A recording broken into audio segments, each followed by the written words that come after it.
Franich of the Air Force, who just won the gold medal here at the Armed Forces Wrestling Championships. And we're at Kitsap Naval Base here in Washington. Now, you're from Washington, right? I am. I'm from Puyallup. It's about 40 minutes down the highway. Yeah, and people can't usually say that name. No, I know. they have a real hard time with it.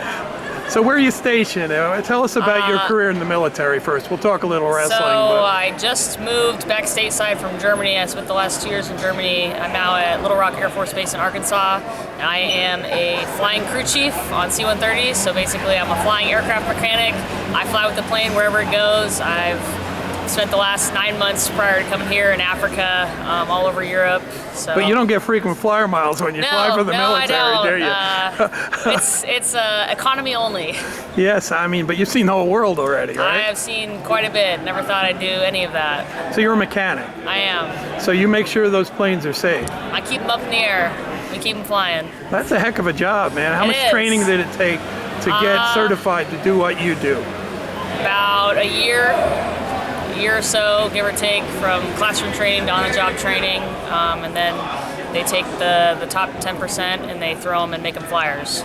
So you must love wrestling. I mean, you got a really excellent career going, but you want to come out here and bang heads. Yeah, I'm more of a brute than anything else, but we've been doing it since I was a kid. My dad's been coaching me for the last 26 years, so he just keeps coming. I'll keep wrestling.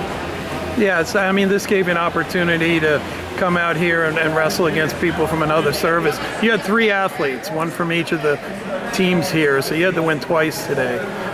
What'd you do in preparation and training? Because you look pretty good. You won your matches with dominance. I think, honestly, 90% of it's mental. The rest of it's cardio. Yeah? So you got to beat them up here first before you even go out there.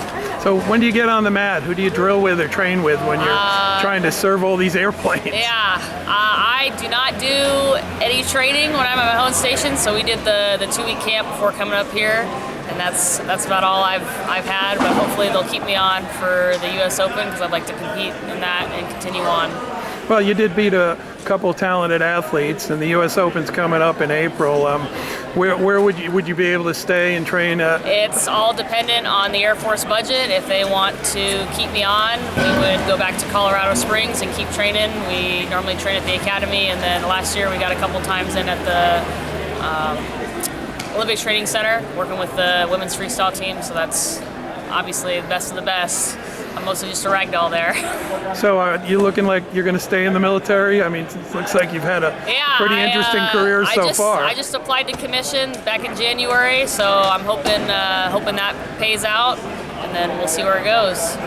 Now tell us about your wrestling career before you got in the service.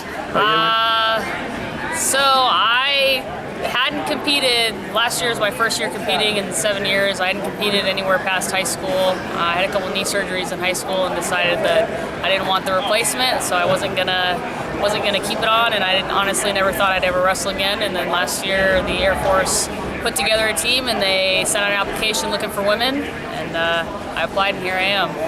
Well, was it fun? We're going to see you next year? Oh yeah, we'll see. If I get picked up to commission, this may be my last year, but we'll just play it by ear and see how it goes. Well, hey, congratulations on your you. wrestling and also on your great career, and thank you for your service. Appreciate it. Thank you so much. Take care.